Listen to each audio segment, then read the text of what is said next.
الذی لا الہ الا هو الحی القیوم واتوب الیہ. بالکل صحیح. یہ والا جو ہے نا استغفر اللہ الذی لا الہ الا هو الحی القیوم واتوب الیہ، اندازہ کیجئے کہ حدیث میں قرآن میں آتا ہے کہ جو شخص میدان جنگ سے فرار ہو نا اس پر اللہ کا غضب نازل ہوتا ہے. صحیح. یعنی میدان جنگ سے، میدان جہاد سے جو شخص فرار ہو صحیح. اس پر اللہ کا غضب نازل ہو. صحیح. اس قدر اس نے بڑا جرم کیا. نبی کریم صلی اللہ علیہ وسلم فرماتے ہیں کہ جو شخص سوچ سمجھ کر 3 دفعہ یہ پڑھ لے استغفر اللہ الذی لا الہ الا هو الحی القیوم واتوب الیہ، 3 دفعہ سوچ سمجھ کے پڑھ لے، اللہ نبی پاک صلی اللہ علیہ وسلم نے فرمایا اللہ تعالیٰ اس کے سارے گناہ معاف کر دیتا ہے، چاہے وہ میدان جہاد سے فرار ہوا ہو. اللہ اب اندازہ کریں پیچھے بات کیا رہے گی. اللہ. یعنی اتنا بڑا اگر گناہ اس سے سرزد ہوا ہے اور وہ اللہ سے معافی مانگتا ہے استغفر اللہ الذی لا الہ الا هو الحی القیوم، 3 دفعہ یہ کہتا ہے تو اللہ تعالیٰ اس کے سارے گناہ معاف کر دیتا. پھر حدیث میں آتا ہے کہ سبحان اللہ و بحمدہ، صحیح. جو شخص یہ 100 دفعہ پڑھتا ہے صحیح. سبحان اللہ و بحمدہ، بس اتنا، صحیح. اور اللہ تعالیٰ اس کے گناہ معاف کر دیتا ہے چاہے سمندر کی جھاگ کے برابر ہو. یعنی جتنے بھی گناہ ہیں اللہ تعالیٰ معاف کر دیتا ہے. بالکل. تو یہ اسی طرح جو اللہم اجرنی من النار ہے، جی ہاں جی ہاں، یہ 7 دفعہ اگر کوئی شخص صبح کے وقت پڑھ لے، 7 دفعہ شام کے وقت پڑھ لے، اگر اس دن میں اور اس رات میں اس کی موت آ جائے اللہ تعالیٰ جنت عطا فرما دے گا. پھر سید الاستغفار ہے، یہ تو میں سمجھتا ہوں شارٹ کٹس ہیں.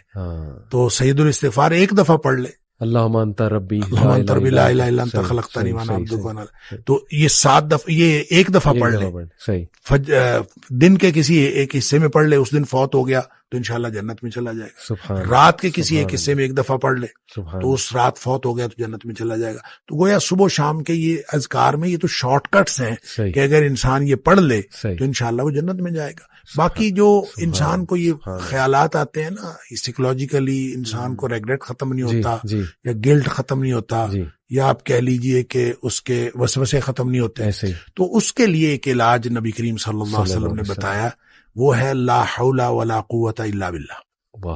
بس اتنا. صحیح. اور اس کو اگر 100 دفعہ کوئی شخص پڑھ لے، لا حول ولا قوت الا باللہ. صحیح صحیح. لیکن پڑھنا کیسے ہے؟ پڑھنا اس طرح نہیں ہے کہ آپ بس پڑھتے جائیں. یہ ہے کیا لا حول ولا قوت الا باللہ؟ اصل میں کیا ہے؟ حول کا معنی بھی قوت ہے اور قوت کا معنی بھی قوت ہے. لا حول ولا قوت، یوں کہہ لیجئے نہ کوئی اجتماعی طاقت نہ کوئی انفرادی طاقت الا باللہ، سوائے اللہ کے. یا نہ گناہ چھوڑنے کی طاقت نہ نیکی کرنے کی طاقت الا باللہ. یعنی یا تو ایک کو پازیٹیو بنا لے، ایک کو نیگیٹو بنا لے، یا ایک کو اجتماعی ایک کو انفرادی. اب اللہ کے سامنے اس کو اپنا مسئلہ سمجھ کے نا، اپنا جو بھی مسئلہ ہے وہ سوچے اور سوچ کے اپنے اللہ کے سپرد کر دے. یا اللہ میری تو کوئی طاقت نہیں، نہ انفرادی نہ اجتماعی، الا باللہ. ہاں تو عطا فرمائے طاقت تو ہو سکتی ہے. یوں میں اس کو کہتا ہوں یہ بے بسی کا کلمہ ہے. بے بس آدمی اپنے اللہ کے سامنے بے بسی کا اظہار کرے اس کلمے کے ذریعے. صحیح صحیح. تو پھر یہ نبی پاک صلی اللہ علیہ وسلم نے فرمایا، جس شخص نے کہا تھا نا مجھے وسوسے آتے ہیں، جی آپ نے فرمایا لا حول ولا قوت الا باللہ پڑھا کر، تیرے وسوسے بھی ختم ہو جائیں گے اور اس کے علاوہ اللہ تعالیٰ تیرے 100 مسئلے حل کر دے گا. واہ واہ. آپ اندازہ کریں ایک شخص کے 100 مسئلے ہوتے نہیں ہیں. 2 نہیں تو 4، 4 نہیں تو 6، 6 نہیں تو 8. اس سے زیادہ مسئلے تو کسی کے ہوتے ہی نہیں. تو لا حول ولا قوت الا باللہ پڑھنے سے وسوسے بھی دور ہو جاتے ہیں. اور اس کے علاوہ، اور وسوسے جب حدیث میں اس کا لفظ وسوسے آتا ہے تو میں اس کا سمجھتا ہوں کہ اس سے مراد سائیکولوجیکل پرابلمز ہیں. تو جتنے سائیکولوجیکل پرابلمز ہیں وہ اس سے حل ہو جاتے ہیں. اللہ کا ذکر ہر اعتبار سے بہترین ہے، لیکن بعض تو بالکل ایسے ہیں جیسے وہ تیر بہدف ہیں. کیا بات. تو یہ شیخ اس کو جنت کے خزانوں میں سے بھی بالکل، اس کو لا حول ولا قوت الا باللہ اس کو نبی اکرم صلی اللہ علیہ وسلم نے جنت کے خزانوں میں سے خزانہ بھی قرار دیا. اور جس کو جنت کا خزانہ مل جائے اس کو اور کیا چاہیے. آپ کو شاید میں نے یہ واقعہ پہلے سنایا ہو. جی. میرے والد صاحب رحمۃ اللہ علیہ بہت زیادہ ذکر کیا کرتے تھے جوانی میں. صحیح. اور ہماری دادی بھی بتایا کرتی تھی کہ یہ محی الدین بڑا ذکر کیا کرتا تھا. تو اس کے مختلف وہ جنگل میں چلے جاتے تھے، بعض اوقات اپنا ان کا تو طریقہ کار تھا. والد صاحب نے خود مجھے یہ واقعہ بتایا. وہ کہتے ہیں کہ مجھے ایک دفعہ یہ حدیث نظر سے گزری کہ جنت کے خزانوں میں سے خزانہ ہے لا حول ولا قوت الا باللہ. تو کہتے میں نے اس کے بعد باقی سارا ذکر جو ہے کم کر دیا. اچھا. تو سب سے زیادہ اسی کو پڑھا لا حول ولا قوت الا کیا باللہ. بات. کہتے میں نے یہ سوچا کہ جس کو جنت کا خزانہ مل جائے اس کو اور کیا چاہیے. تو کہتے میں نے صبح و شام کثرت کے ساتھ لا حول ولا قوت الا باللہ بس یہی پڑھا. اصل میں یہ بات والد صاحب نے مجھے اس سوال کے جواب میں بتائی تھی کہ والد صاحب نے کبھی بھی دنیاوی طور پر کوئی کاروبار کوئی جاب نہیں کی. اچھا. نہ کوئی کاروبار کیا صحیح نہ کوئی جاب کی. صحیح صحیح. 16 بہن بھائی ہم تھے جن کو پالا ہے انہوں نے. ماشاء. تو میں نے ایک دفعہ ان سے پوچھا تھا کہ ابا جی آپ کو کبھی زندگی میں کاروبار کرنے کا خیال نہیں آیا. ان کا آیا تھا. ان کا کاروبار کا خیال آیا تھا جوانی میں. پھر انہوں نے یہ واقعہ بتایا. ان کا جب یہ میں لا حول ولا قوت الا باللہ بہت زیادہ پڑھتا اس سے پہلے کہتے ہیں میں سوچا کرتا تھا کہ میں کوئی کاروبار کر لوں. تجارت کہتے ہیں مجھے بہت پسند تھی. اس لیے بھی پسند تھی کہ نبی پاک صلی اللہ علیہ وسلم کو تجارت پسند تھی اور اس لیے بھی کہ نبی پاک صلی اللہ علیہ وسلم فرمایا اس میں بہت زیادہ برکت ہے. کہتے میں سوچا کرتا تھا کیا نہیں کبھی. تو جب لا حول ولا قوت الا باللہ میں نے بہت زیادہ پڑھا تو کہتے ایک دفعہ خواب میں مجھے اللہ تعالیٰ نے دکھایا کہ میرا یوں کر کے دھڑ جو ہے وہ آدھا کر دیا گیا. اچھا. آدھا کر کے مجھ سے الگ کر دیا گیا. اچھا. اور میرا آدھا دھڑ الگ ہو گیا لیکن میں باقی کا پھر بھی مکمل ہوں. یعنی وہ آدھا دھڑ الگ کر دیا گیا ہے اور میں پھر بھی مکمل ہوں.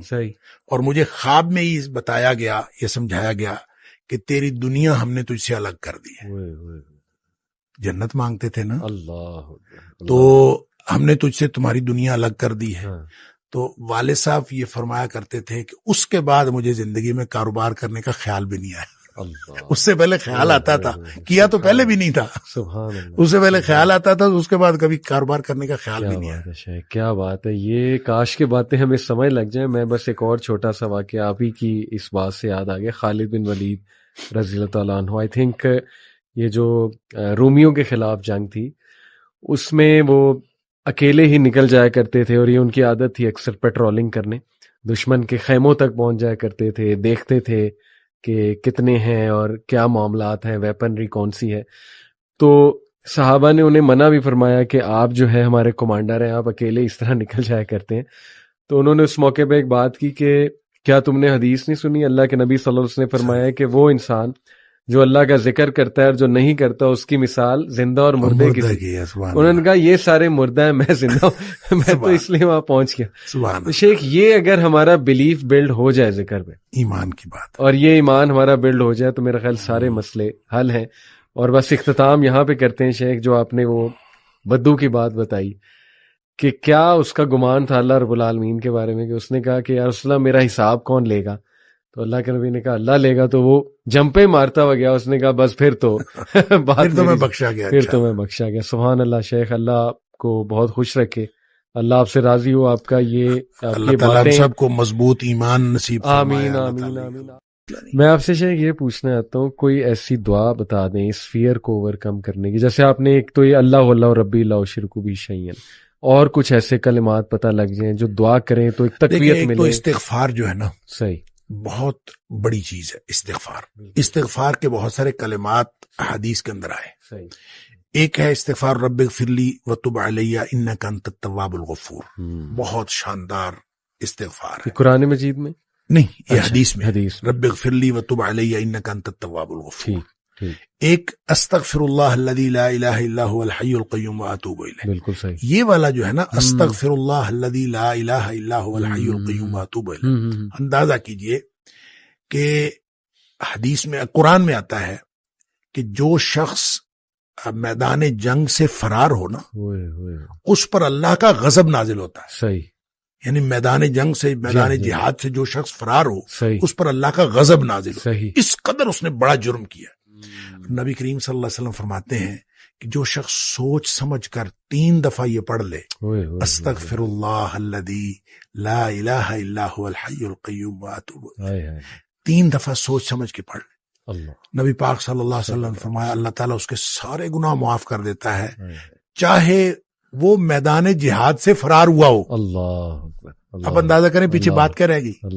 یعنی اتنا بڑا اگر گناہ اس سے سرزد ہوا ہے اور وہ اللہ سے معافی مانگتا ہے، استغفر اللہ الذی لا الہ الا هو الحی القیوم، 3 دفعہ یہ کہتا ہے تو اللہ تعالیٰ اس کے سارے گناہ معاف کر دیتا ہے۔ پھر حدیث میں آتا ہے کہ سبحان اللہ و بحمدہ، جو شخص یہ 100 دفعہ پڑھتا ہے سبحان اللہ و بحمدہ، بس اتنا، اور اللہ تعالیٰ اس کے گناہ معاف کر دیتا ہے، چاہے سمندر کی جھاگ کے برابر ہو، یعنی جتنے بھی گناہ ہیں اللہ تعالیٰ معاف کر دیتا ہے۔ بالکل۔ تو یہ اسی طرح جو اللہم اجرنی من النار ہے، جی ہاں، یہ 7 دفعہ اگر کوئی شخص صبح کے وقت پڑھ لے، 7 دفعہ شام کے وقت پڑھ لے، اگر اس دن میں اور اس رات میں اس کی موت آ جائے تو اللہ تعالیٰ جنت عطا فرما دے گا۔ پھر سید الاستغفار ہے، یہ تو میں سمجھتا ہوں شارٹ کٹس ہیں، تو سید الاستغفار 1 دفعہ پڑھ لے، اللہم انت ربی لا الہ الا انت خلقتنی وانا عبدک وانا، تو یہ 7 دفعہ، یہ 1 دفعہ پڑھ لے، دن کے کسی ایک حصے میں پڑھ لے، اس دن فوت ہو گیا تو انشاءاللہ جنت میں چلا جائے گا۔ رات کے کسی ایک حصے میں 1 دفعہ پڑھ لے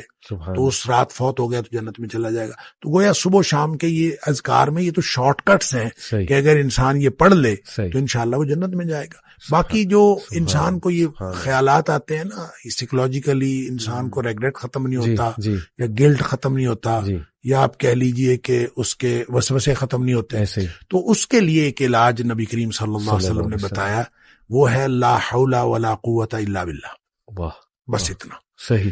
اور اس کو اگر 100 دفعہ کوئی شخص پڑھ لے، لا حول ولا قوت الا باللہ، صحیح۔ لیکن پڑھنا کیسے ہے؟ پڑھنا اس طرح نہیں ہے کہ آپ بس پڑھتے جائیں، یہ ہے کیا لا حول ولا قوت الا باللہ، اصل میں کیا ہے؟ حول کا معنی بھی قوت ہے اور قوت کا معنی بھی قوت ہے۔ لا حول ولا قوت، یوں کہہ لیجئے نہ کوئی اجتماعی طاقت نہ کوئی انفرادی طاقت، الا باللہ، سوائے اللہ کے، یا نہ گناہ چھوڑنے کی طاقت نہ نیکی کرنے کی طاقت، الا باللہ، یعنی یا تو ایک کو پازیٹیو بنا لے، ایک کو نیگیٹو بنا لے، یا ایک کو اجتماعی ایک کو انفرادی۔ اب اللہ کے سامنے اس کو اپنا مسئلہ سمجھ کے نا، اپنا جو بھی مسئلہ ہے وہ سوچے، اور سوچ کے اپنے اللہ کے سپرد کر دے، یا اللہ میری تو کوئی طاقت نہیں، نہ انفرادی نہ اجتماعی، الا باللہ، ہاں تو عطا فرمائے طاقت تو ہو سکتی ہے۔ یوں میں اس کو کہتا ہوں یہ بے بسی کا کلمہ ہے۔ بے بس آدمی اپنے اللہ کے سامنے بے بسی کا اظہار کرے اس کلمے کے ذریعے، صحیح۔ تو پھر یہ نبی پاک صلی اللہ علیہ وسلم نے فرمایا، جس شخص نے کہا تھا نا مجھے وسوسے آتے ہیں، جی، آپ نے فرمایا لا حول ولا قوت الا باللہ پڑھا کر، تیرے وسوسے بھی ختم ہو جائیں گے، اور اس کے علاوہ اللہ تعالیٰ تیرے 100 مسئلے حل کر دے گا۔ واہ واہ، آپ اندازہ کریں ایک شخص کے 100 مسئلے ہوتے نہیں ہیں، 2 نہیں تو 4 نہیں تو 6 نہیں تو 8، اس سے زیادہ مسئلے تو کسی کے ہوتے نہیں۔ تو لا حول ولا قوت الا باللہ پڑھنے سے وسوسے بھی دور ہو جاتے ہیں، اور اس کے علاوہ، اور وسوسے جب حدیث میں اس کا لفظ وسوسے آتا ہے تو میں اس کا سمجھتا ہوں کہ اس سے مراد سائیکولوجیکل پرابلمز ہیں، تو جتنے سائیکولوجیکل پرابلمز ہیں وہ اس سے حل ہو جاتے ہیں۔ اللہ کا ذکر ہر اعتبار سے بہترین ہے، لیکن بعض تو بالکل ایسے ہیں جیسے وہ تیر بہدف ہیں۔ کیا بات، اور یہ شیخ اس کو جنت کے خزانوں میں سے بھی، بالکل، اس کو لا حول ولا قوت الا باللہ، اس کو نبی اکرم صلی اللہ علیہ وسلم نے جنت کے خزانوں میں سے خزانہ بھی قرار دیا، اور جس کو جنت کا خزانہ مل جائے اس کو اور کیا چاہیے۔ آپ کو شاید میں نے یہ واقعہ پہلے سنایا ہو، میرے والد صاحب رحمۃ اللہ علیہ بہت زیادہ ذکر کیا کرتے تھے جوانی میں، اور ہماری دادی بھی بتایا کرتی تھی کہ یہ محی الدین بڑا ذکر کیا کرتا تھا، تو اس کے مختلف وہ جنگل میں چلے جاتے تھے، بعض اوقات اپنا ان کا تو طریقہ کار تھا۔ والد صاحب نے خود مجھے یہ واقعہ بتایا، وہ کہتے ہیں کہ مجھے ایک دفعہ یہ حدیث نظر سے گزری کہ جنت کے خزانوں میں سے خزانہ ہے لا حول ولا قوت الا باللہ، تو کہتے ہیں میں نے اس کے بعد باقی سارا ذکر جو ہے کم کر دیا، اچھا، تو سب سے زیادہ اسی کو پڑھا، لا حول ولا قوت الا باللہ۔ کہتے ہیں میں نے یہ سوچا کہ جس کو جنت کا خزانہ مل جائے اس کو اور کیا چاہیے، تو کہتے ہیں میں نے صبح و شام کثرت کے ساتھ لا حول ولا قوت الا باللہ، بس یہی پڑھا۔ اصل میں یہ بات والد صاحب نے مجھے اس سوال کے جواب میں بتائی تھی کہ والد صاحب نے کبھی بھی دنیاوی طور پر کوئی کاروبار، کوئی جاب نہیں کی، اچھا، نہ کوئی کاروبار کیا، صحیح، نہ کوئی جاب کی، صحیح۔ 16 بہن بھائی ہم تھے جن کو پالا انہوں نے۔ ماشاء تو میں نے ایک دفعہ ان سے پوچھا تھا کہ ابا جی آپ کو کبھی زندگی میں کاروبار کرنے کا خیال نہیں آیا؟ ان کا آیا تھا، ان کا کاروبار کا خیال آیا تھا جوانی میں۔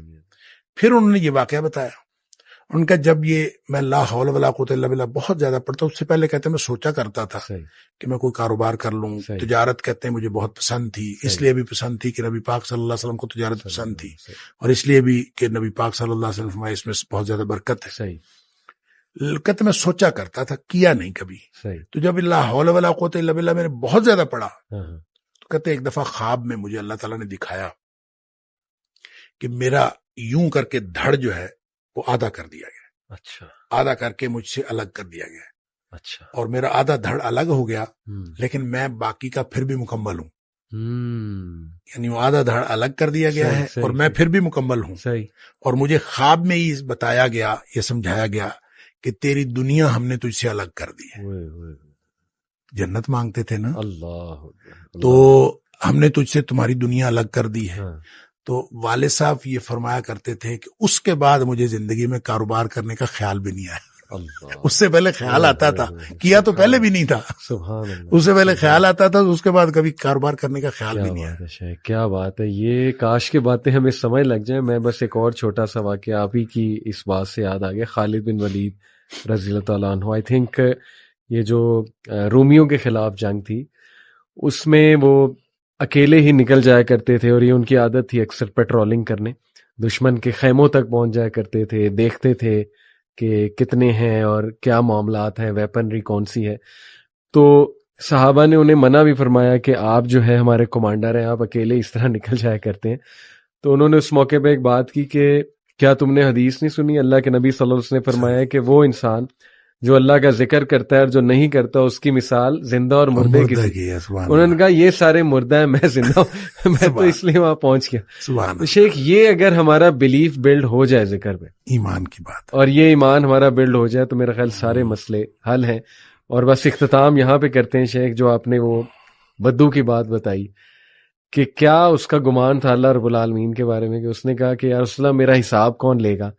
تو اللہ کے نبی نے کہا اللہ لے گا۔ تو وہ جمپے مارتا ہوا گیا، اس نے کہا بس پھر تو پھر تو میں بخشا گیا، پھر تو میں بخشا گیا۔ سبحان اللہ شیخ، اللہ آپ کو بہت خوش رکھے، اللہ آپ سے راضی ہو، آپ کا یہ اللہ تعالیٰ سب کو مضبوط ایمان نصیب فرمائے۔ آمین آمین آمین۔ میں آپ سے شیخ یہ پوچھنا چاہتا ہوں، کوئی ایسی دعا بتا دیں اس فیئر کو اوور کم کرنے کی، جیسے آپ نے ایک تو یہ اللہ واللہ ربی لا اشرک بہ شیئا، اور کچھ ایسے کلمات پتہ لگ جائیں جو دعا کریں تو ایک تقویت ملے۔ تو استغفار جو ہے نا، صحیح، بہت بڑی چیز ہے استغفار۔ استغفار کے بہت سارے کلمات حدیث کے اندر آئے۔ صحیح، ایک ہے استغفار رب اغفر لی وتب علی انک انت التواب الغفور، بہت شاندار استغفار ہے۔ قرآن مجید میں نہیں، یہ حدیث میں، حدیث رب اغفر لی وتب علی انک انت التواب الغفور۔ ٹھیک، ایک استغفر اللہ الذی لا الہ الا هو الحی القیوم واتوب الیہ، بالکل صحیح۔ یہ والا جو ہے نا، استغفر اللہ الذی لا الہ الا هو الحی القیوم واتوب الیہ، اندازہ کیجئے کہ حدیث میں، قرآن میں آتا ہے کہ جو شخص میدان جنگ سے فرار ہو نا، اس پر اللہ کا غضب نازل ہوتا ہے۔ صحیح، یعنی میدان جنگ سے، میدان جہاد سے جو شخص فرار ہو، اس پر اللہ کا غضب نازل ہو، اس قدر اس نے بڑا جرم کیا۔ نبی کریم صلی اللہ علیہ وسلم فرماتے ہیں کہ جو شخص سوچ سمجھ کر 3 دفعہ یہ پڑھ لے، استغفر اللہ الذی لا الہ الا هو الحی القیوم واتوب الیہ، 3 دفعہ سوچ سمجھ کے پڑھ لے، نبی پاک صلی اللہ علیہ وسلم فرمایا اللہ تعالیٰ اس کے سارے گناہ معاف کر دیتا ہے، چاہے وہ میدان جہاد سے فرار ہوا ہو۔ اللہ، اب اندازہ کریں پیچھے بات کیا رہے گی، اللہ، یعنی اتنا بڑا اگر گناہ اس سے سرزد ہوا ہے اور وہ اللہ سے معافی مانگتا ہے، استغفر اللہ الذی لا الہ الا هو الحی القیوم، 3 دفعہ یہ کہتا ہے تو اللہ تعالیٰ اس کے سارے گناہ معاف کر دیتا ہے۔ پھر حدیث میں آتا ہے کہ سبحان اللہ و بحمدہ، جو شخص یہ 100 دفعہ پڑھتا ہے، سبحان اللہ و بحمدہ، بس اتنا، اور اللہ تعالیٰ اس کے گناہ معاف کر دیتا ہے، چاہے سمندر کی جھاگ کے برابر ہو، یعنی جتنے بھی گناہ ہیں اللہ تعالیٰ معاف کر دیتا ہے۔ بالکل۔ تو یہ اسی طرح جو اللہم اجرنی من النار ہے، جی ہاں، یہ 7 دفعہ اگر کوئی شخص صبح کے وقت پڑھ لے، 7 دفعہ شام کے وقت پڑھ لے، اگر اس دن میں اور اس رات میں اس کی موت آ جائے اللہ تعالیٰ جنت عطا فرما دے گا۔ پھر سید الاستغفار ہے، یہ تو میں سمجھتا ہوں شارٹ کٹس ہیں۔ تو سید الاستغفار 1 دفعہ پڑھ لے، اللہم انت ربی لا الہ الا انت خلقتنی وانا عبدک وانا، تو یہ 7 دفعہ، یہ 1 دفعہ پڑھ لے، دن کے کسی ایک حصے میں پڑھ لے، اس دن فوت ہو گیا تو انشاءاللہ جنت میں چلا جائے گا. سبحان رات کے کسی ایک حصے میں ایک دفعہ پڑھ لے تو اس رات فوت ہو گیا تو جنت میں چلا جائے گا. تو گویا صبح و شام کے یہ اذکار میں یہ تو شارٹ کٹس ہیں کہ اگر انسان یہ پڑھ لے تو انشاءاللہ وہ جنت میں جائے گا. باقی جو انسان کو یہ خیالات آتے ہیں نا, سائیکولوجیکلی انسان کو ریگریٹ ختم نہیں ہوتا یا گلٹ ختم نہیں ہوتا یا آپ کہہ لیجئے کہ اس کے وسوسے ختم نہیں ہوتے, تو اس کے لیے ایک علاج نبی کریم صلی اللہ علیہ وسلم نے بتایا, وہ ہے لا حول ولا قوت الا باللہ. بس اتنا صحیح. اور اس کو اگر 100 دفعہ کوئی شخص پڑھ لے, لا حول ولا قوت الا باللہ, صحیح صحیح. لیکن پڑھنا کیسے ہے؟ پڑھنا اس طرح نہیں ہے کہ آپ بس پڑھتے جائیں. یہ ہے کیا لا حول ولا قوت الا باللہ؟ اصل میں کیا ہے؟ حول کا معنی بھی قوت ہے اور قوت کا معنی بھی قوت ہے. لا حول ولا قوت, یوں کہہ لیجئے نہ کوئی اجتماعی طاقت نہ کوئی انفرادی طاقت الا باللہ, سوائے اللہ کے. یا نہ گناہ چھوڑنے کی طاقت نہ نیکی کرنے کی طاقت الا باللہ. یعنی یا تو ایک کو پازیٹو بنا لے, ایک کو نیگیٹو بنا لے, یا ایک کو اجتماعی یا ایک کو انفرادی. اب اللہ کے سامنے اس کو اپنا مسئلہ سمجھ کے نا, اپنا جو بھی مسئلہ ہے وہ سوچے اور سوچ کے اپنے اللہ کے سپرد کر دے. یا اللہ میری تو کوئی طاقت نہیں, نہ انفرادی نہ اجتماعی, الا باللہ. ہاں تو عطا فرمائے طاقت تو ہو سکتی ہے. یوں میں اس کو کہتا ہوں یہ بے بسی کا کلمہ ہے. بے بس آدمی اپنے اللہ کے سامنے بے بسی کا اظہار کرے اس کلمے کے ذریعے. صحیح صحیح. تو پھر یہ نبی پاک صلی اللہ علیہ وسلم نے فرمایا, جس شخص نے کہا تھا نا مجھے وسوسے آتے ہیں, جی آپ نے فرمایا لا حول ولا قوت الا باللہ پڑھا کر, تیرے وسوسے بھی ختم ہو جائیں گے اور اس کے علاوہ اللہ تعالیٰ تیرے 100 مسئلے حل کر دے گا. واہ واہ. آپ اندازہ کریں ایک شخص کے 100 مسئلے ہوتے نہیں ہیں. 2 نہیں تو 4, 4 نہیں تو 6, 6 نہیں تو 8. اس سے زیادہ مسئلے تو کسی کے ہوتے ہی نہیں. تو لا حول ولا قوت الا باللہ پڑھنے سے وسوسے بھی دور ہو جاتے ہیں. اور اس کے علاوہ اور وسوسے, جب حدیث میں اس کا لفظ وسوسے آتا ہے تو میں اس کا سمجھتا ہوں کہ اس سے مراد سائیکولوجیکل پرابلمز ہیں. تو جتنے سائیکولوجیکل پرابلمز ہیں وہ اس سے حل ہو جاتے ہیں. اللہ کا ذکر ہر اعتبار سے بہترین ہے, لیکن بعض تو بالکل ایسے ہیں جیسے وہ تیر بہدف ہیں. کیا بات. تو اور یہ شیخ اس کو جنت کے خزانوں میں سے بھی بالکل, اس کو لا حول ولا قوت الا باللہ, اس کو نبی اکرم صلی اللہ علیہ وسلم نے جنت کے خزانوں میں سے خزانہ بھی قرار دیا. اور جس کو جنت کا خزانہ مل جائے اس کو اور کیا چاہیے. آپ کو شاید میں نے یہ واقعہ پہلے سنایا ہو. میرے والد صاحب رحمۃ اللہ علیہ بہت زیادہ ذکر کیا کرتے تھے جوانی میں. اور ہماری دادی بھی بتایا کرتی تھی کہ یہ محی الدین بڑا ذکر کیا کرتا تھا. تو اس کے مختلف وہ جنگل میں چلے جاتے تھے, بعض اوقات اپنا ان کا تو طریقہ کار تھا. والد صاحب نے خود مجھے یہ واقعہ بتایا. وہ کہتے ہیں کہ مجھے ایک دفعہ یہ حدیث نظر سے گزری کہ جنت کے خزانوں میں سے خزانہ ہے لا حول ولا قوت الا باللہ. تو کہتے ہیں میں نے اس کے بعد باقی سارا ذکر جو ہے کم کر دیا. اچھا. تو سب سے زیادہ اسی کو پڑھا, لا حول ولا قوت. کہتے میں نے یہ سوچا کہ جس کو جنت کا خزانہ مل جائے اس کو اور کیا چاہیے. تو کہتے میں نے صبح و شام کثرت کے ساتھ لا حول ولا قوت الا باللہ, بس یہی پڑھا. اصل میں یہ بات والد صاحب نے مجھے اس سوال کے جواب میں بتائی تھی کہ والد صاحب نے کبھی بھی دنیاوی طور پر کوئی کاروبار, کوئی جاب نہیں کی. اچھا. نہ کوئی کاروبار کیا, صحیح, نہ کوئی جاب کی. صحیح صحیح. 16 بہن بھائی ہم تھے جن کو پالا انہوں نے. تو میں نے ایک دفعہ ان سے پوچھا تھا کہ ابا جی آپ کو کبھی زندگی میں کاروبار کرنے کا خیال نہیں آیا؟ ان کا آیا تھا, ان کا کاروبار کا خیال آیا تھا جوانی میں. پھر انہوں نے یہ واقعہ بتایا. ان کا جب یہ میں لا حول ولا قوت الا باللہ بہت زیادہ پڑھتا ہوں, اس سے پہلے کہتے ہیں میں سوچا کرتا تھا کہ میں کوئی کاروبار کر لوں. تجارت کہتے ہیں مجھے بہت پسند تھی, اس لیے بھی پسند تھی کہ نبی پاک صلی اللہ علیہ وسلم کو تجارت پسند تھی, اور اس لیے بھی کہ نبی پاک صلی اللہ علیہ وسلم اس میں بہت زیادہ برکت ہے. کہتے میں سوچا کرتا تھا, کیا نہیں کبھی. تو جب لا حول ولا قوت الا باللہ میں نے بہت زیادہ پڑھا تو کہتے ایک دفعہ خواب میں مجھے اللہ تعالیٰ نے دکھایا کہ میرا یوں کر کے دھڑ جو ہے وہ آدھا کر دیا گیا. اچھا. آدھا کر کے مجھ سے الگ کر دیا گیا. اچھا. اور میرا آدھا دھڑ الگ ہو گیا, لیکن میں باقی کا پھر بھی مکمل ہوں. یعنی وہ آدھا دھڑ الگ کر دیا گیا ہے اور میں پھر بھی مکمل ہوں. اور مجھے خواب میں ہی بتایا گیا, یہ سمجھایا گیا کہ تیری دنیا ہم نے تجھ سے الگ کر دی ہے.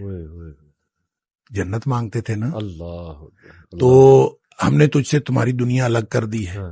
تو والد صاحب یہ فرمایا کرتے تھے کہ اس کے بعد مجھے زندگی میں کاروبار کرنے کا خیال بھی نہیں آیا. اس سے پہلے خیال آتا تھا, کیا تو پہلے بھی نہیں تھا, اس سے پہلے خیال آتا تھا, اس کے بعد کبھی کاروبار کرنے کا خیال بھی نہیں آیا. کیا بات ہے, یہ کاش کے باتیں ہمیں سمجھ لگ جائیں. میں بس ایک اور چھوٹا سا واقعہ آپ ہی کی اس بات سے یاد آ گیا, خالد بن ولید رضی اللہ تعالیٰ عنہ. آئی تھنک یہ جو رومیوں کے خلاف جنگ تھی اس میں وہ اکیلے ہی نکل جایا کرتے تھے, اور یہ ان کی عادت تھی اکثر پیٹرولنگ کرنے, دشمن کے خیموں تک پہنچ جایا کرتے تھے, دیکھتے تھے کہ کتنے ہیں اور کیا معاملات ہیں, ویپنری کون سی ہے. تو صحابہ نے انہیں منع بھی فرمایا کہ آپ جو ہے ہمارے کمانڈر ہیں, آپ اکیلے اس طرح نکل جایا کرتے ہیں. تو انہوں نے اس موقع پہ ایک بات کی کہ کیا تم نے حدیث نہیں سنی, اللہ کے نبی صلی اللہ علیہ وسلم نے فرمایا کہ وہ انسان جو اللہ کا ذکر کرتا ہے اور جو نہیں کرتا اس کی مثال زندہ اور مردے کی ہے. انہوں نے کہا یہ سارے مردہ ہیں, میں زندہ ہوں, میں تو اس لیے وہاں پہنچ گیا. شیخ یہ اگر ہمارا بلیف بلڈ ہو جائے ذکر پہ, ایمان کی بات, اور یہ ایمان ہمارا بلڈ ہو جائے تو میرا خیال سارے مسئلے حل ہیں. اور بس اختتام یہاں پہ کرتے ہیں شیخ, جو آپ نے وہ بدو کی